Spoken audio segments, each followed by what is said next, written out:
You are listening to the Intelligent Vocalist Podcast, episode 123. Welcome to the Intelligent Vocalist with John Henny. This is the podcast dedicated to help you be a smarter, better, more informed singer. And now, your host for the Intelligent Vocalist, John Henny. Hey there, this is John Henny. Welcome back to another edition of The Intelligent Vocalist. I do so appreciate you spending your precious listening time with me.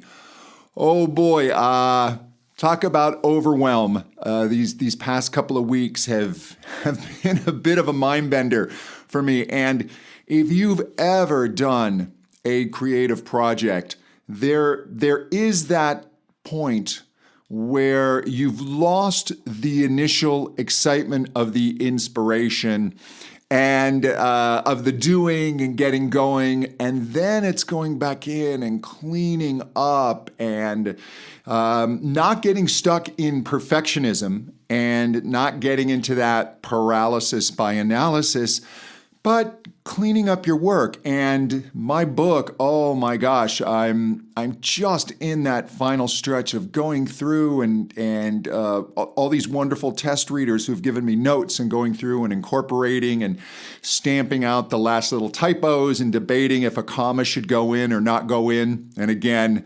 that's paralysis by analysis and fighting through that.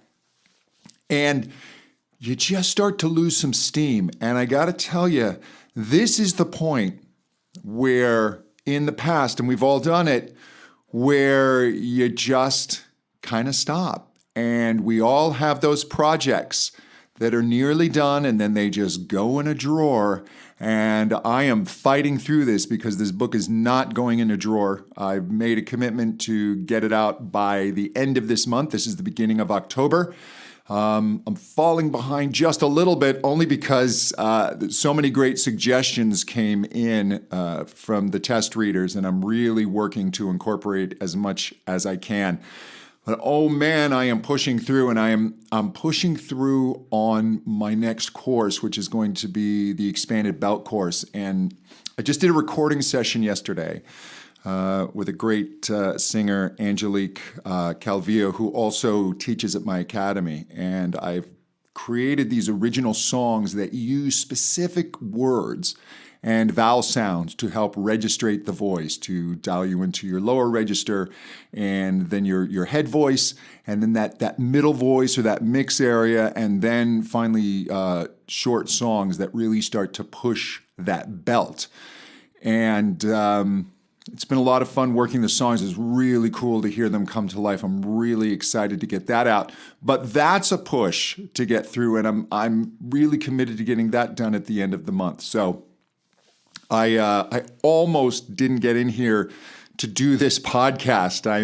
I'm rushing in before my actual work day starts to just share my thoughts with you. But in this idea of overwhelm, I want to talk about the knowledge explosion that's going on with singing and the information overwhelm that can happen to us all, and what role knowledge should play for you. And you really have to decide for yourself how much you truly need to know about the voice, what serves you, because the ultimate goal here is to sing. It's not to know about singing, it's to actually sing. And knowledge has to serve you. Knowledge for its own sake is fun, and I will certainly indulge in that. But I do want it to be practical. I want it to be practical for my own voice, but more importantly for my students. Being a voice educator, and this is a whole other podcast topic, but you really do get into this area and this debate of how much time you spend on your own voice versus the needs of your students, and how well do I, as an educator, need to sing? How much practice do I need to do in working on my own voice to benefit my students? And there is a certain amount, but I'm not an active performer at this stage of my life and career, so I put more focus on my students. And this is a battle back and forth between voice teachers, that if a teacher's voice is not at its absolute best, or they're not a fantastic singer, they're not an effective educator. And I have not found that to be true. I know amazing singers who are rather poor teachers and rather mediocre singers, or people who even struggle with their voice, but who can bring it out in others. And you do have a problem with demonstration, and you certainly want to be good enough to demonstrate. But it really is a balance between myself and my needs and my students' needs. And right now, my students are going to win out. I kind of made a vow to myself when I was younger. It was really about me, and I wanted to be a rock star, and I got a record deal that went belly up and all that. And I kind of fell into voice teaching. And now at this stage, I just really wanted to be about helping people and less about myself. My little needs and ego will creep in here or there, but I really do my best to try and stamp it out and just help people. So now that I've wandered away from the topic, back into this knowledge explosion and the role that it could and should play in your singing life. As I mentioned before, got back from the International Voice Teachers of Mix Conference, and just some incredible presenters. Ken Bozeman, who I've talked about before on the podcast, presented brilliantly on voice acoustics and the kinesthetic mapping of the voice, just feeling where the voice goes. And I, for the first time, met Chadley Ballantyne, who I have to introduce by talking about Amos Tversky, who was a very famous psychologist and whose work with Daniel Kahneman ultimately won the Nobel Prize, although they don't award it posthumously, so he had sadly passed away and didn't get it. But Amos was so brilliant that his colleagues had an IQ test. And the IQ test was, the faster you realized Amos was smarter than you, the smarter you were. And I can just say that I very quickly realized how much smarter and next level Chadley is.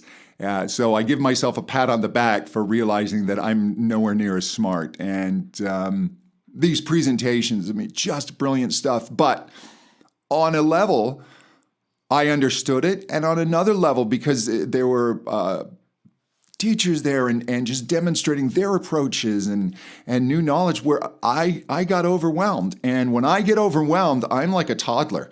And where a toddler gets overstimulated and starts to cry, I have to go find a quiet space and just like lay down, because my brain just starts racing and it's just too much. So I am still percolating over all the information that I learned.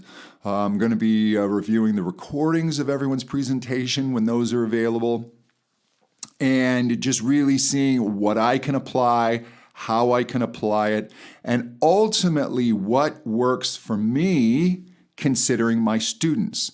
And for you, information should work for you and your singing.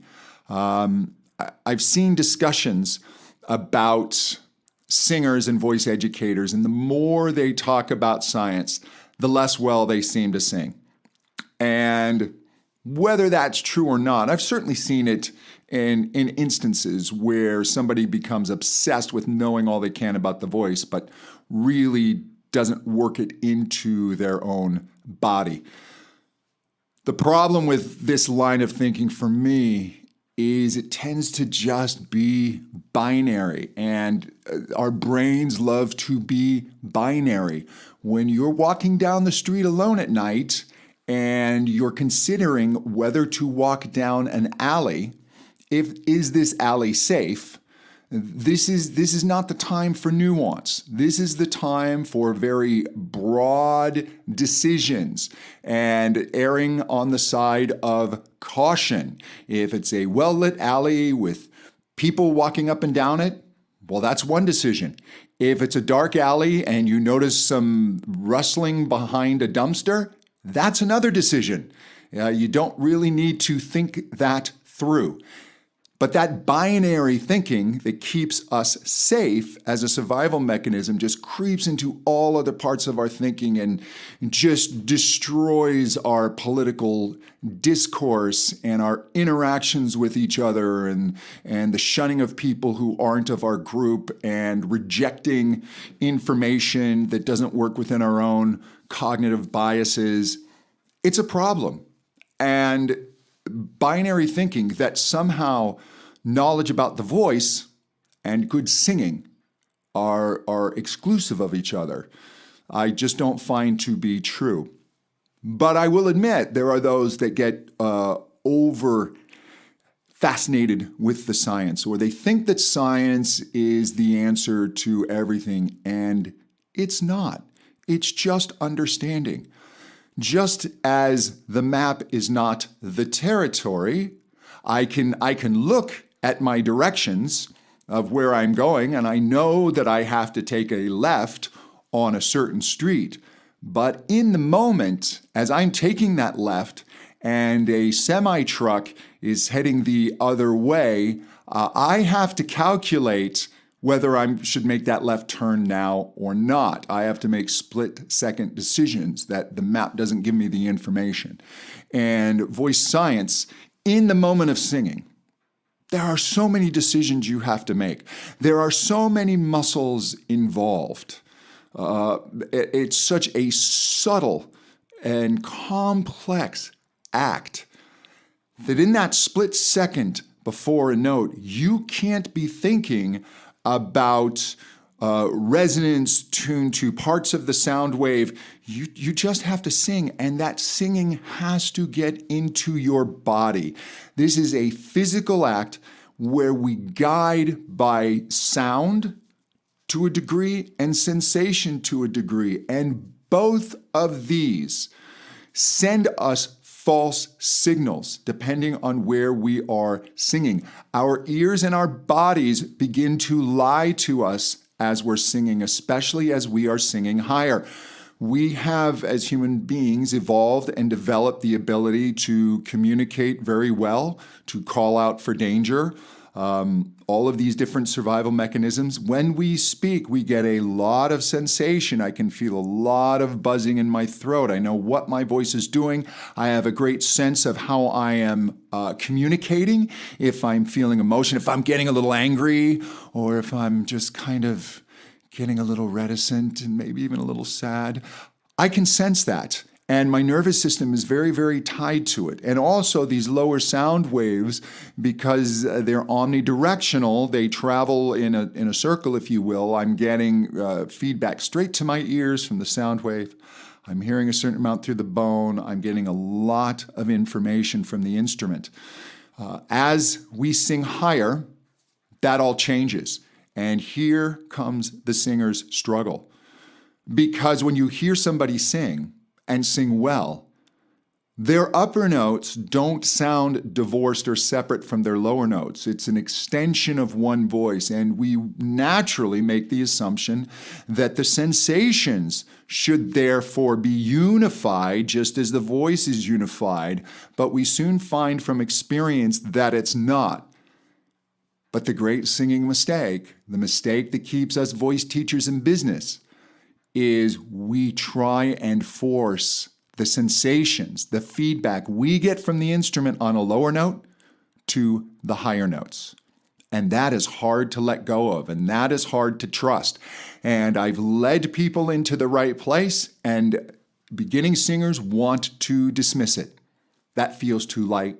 It feels too easy. I can't really hear it. It feels less stable. They're getting less feedback from the instrument, and they process that as this doesn't sound the same because it doesn't feel the same.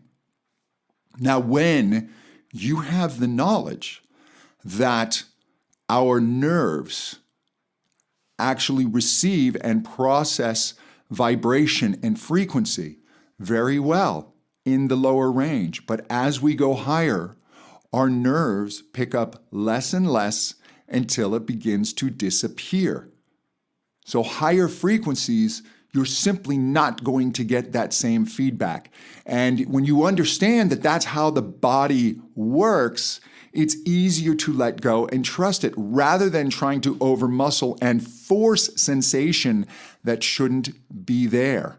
When you understand that the interaction of the sound wave to your resonators is going to change on the higher notes, and then that is going to give you a false kinesthesia or a false sensations that of the voice lifting up behind the eyes, going out the head. And you realize that is the way that the sensations of those interactions feel. And it's pretty much across the board. Some of us are more open to these sensations than others. But if you understand that that's how resonance is working, it's easier to accept and trust. Vowel modifications. The fact that if you want to belt an E or an OO vowel, it can't be the same as a spoken E or an OO vowel because of the interaction of the changing sound wave to your resonators. And when you understand that vowels are just how we perceive certain frequencies or pitches. It's not the shape, but it's where the energy is being boosted within the sound wave. And I know that's a little esoteric. If this is the first podcast you've been listening to, you can go back and get some of this knowledge that I like to think is useful knowledge. But once you understand that, then these modifications of the vowels, and even though it doesn't feel like you're making the right vowel, you understand that the singer and the perception of the vowel is there. And you need to make these adjustments for registration, for being able to have the voice balanced on a high note, and also for the color and intensity that you want. It becomes easier to accept. It becomes easier to control. Now, ultimately, and I've said this before, you just want to sing stupid. You just got to let it go and be in your body. So knowledge plays a part, and gaining this knowledge plays a part in the analysis of your own voice as you're working it. And then the big question, why is this happening? I've said it before, there are 3 questions when you're singing. What's happening? Why is it happening? How do I fix it, or how do I maintain it if it's really good? The what is happening is usually easier. I sound nasal, I'm cracking, I'm straining. The why is the important one, and that's where increasing your knowledge gives you more and more of the why. But you can't get fixated on knowledge for knowledge's sake. You really have to think about what it is that you need to do as a singer. Your job is communication, and you're communicating through a musical medium, and you're communicating through speech, and it's primarily speech on pitch. Now, if you've developed a type of music where all you need to do is grunt in your lower register, then you don't need to know about singing high notes. You don't have to worry about vowel modification. All you need to know is how to do these grunts consistently in the healthiest manner possible so that you can continue your platinum grunting career. And you can go on your grunt tour, and then maybe years from now, there's an oldies nostalgic grunt tour. Oh, the days, you kids with your music today. I remember when we used to listen to grunting. That was music. But that's all you need. You just need to be able to sing what you need to sing. Don't try and do everything. I get singers that become fascinated with whistle register. And yet, what they need to sing is through their middle voice, and through that transition. That's most of the material that they're doing. But they want to spend all this time on whistle register. Now, you need to focus on what it is you need to do, and you need enough knowledge so that you can help yourself do it. Do you need lessons? No. Not everyone does. If you want to point out that great singers don't know about voice science, some of my favorite singers of all time have never studied. Paul McCartney, to my knowledge, has never studied. He's in his late 70s now, and he's still touring. And his vocals in the Beatles, he could go from a full-throated scream to sounding sweet, sing through all his registers. You never heard a change in the quality of his voice unless he intended you to hear it. He could really make his voice sound any way he wanted it to, and that was his natural gift, and he just had it in his body. I had the great privilege of lecturing at the Paul McCartney Institute of the Arts in Liverpool, and one of the teachers there was telling me he came in, he would, I don't know if he still does, but do master classes. And someone had written all this voice teacher stuff on a chalkboard, and he crossed it out and said, you don't need any of that. And my argument is, Paul doesn't need any of that. Some of us mortals do. I know I do. And I wouldn't have been able to sing to the level I do without studying. It just didn't come naturally to me. So just as this voice science explosion continues, and that's what's so beautiful, is so many people are embracing it. If it overloads you, if you don't understand it, just relax. It'll be okay. You'll get this to the degree that you need it. But ultimately, internalize it in your body. This is sensation. This is hitting a fastball in the major league. And the batter has just got to get those instincts and the reading of the pitch and the feel of the swing. The hitting coach is the one who really needs to think about more about the physics and the mechanics and all of those to get it into the batter's body. You just have to get it into your body. And if you have a voice teacher, let the voice teacher guide you into that. But internalize the sensation. Singing is doing. You have to sing to sing. You can't read about singing. You have to sing about singing. But knowledge can help you build the voice, understand the voice, let go of misconceptions and chasing down blind alleys. It can help inform you about choosing a teacher when you're watching videos on YouTube, who knows what they're talking about and who doesn't, who you should follow, because you're going to have to more and more filter information. That's really going to become the job. It's no longer, can I get the information? It's how do I get through all of this information to what it is that I, the singer, need. Hey, if you want to know more about me, visit my website, johnhenny.com. If you'd like to know more about voice science, click on courses and you can get my new Science of Singing 2.0 course, where I really break down these science concepts into bite-sized bits, applicable knowledge. I even have exercises where you can apply it. And if you're a voice teacher or becoming a voice teacher, there's a certification test that you can show your students that you've gone through this and you do have practical voice science knowledge. And registration is open, or enrollment is open for my Contemporary Voice Teacher Academy. Just click on Teacher Training in the menu at johnhenny.com. You can get more information about that. And until next time, to better singing. Thank you so much. Bye-bye.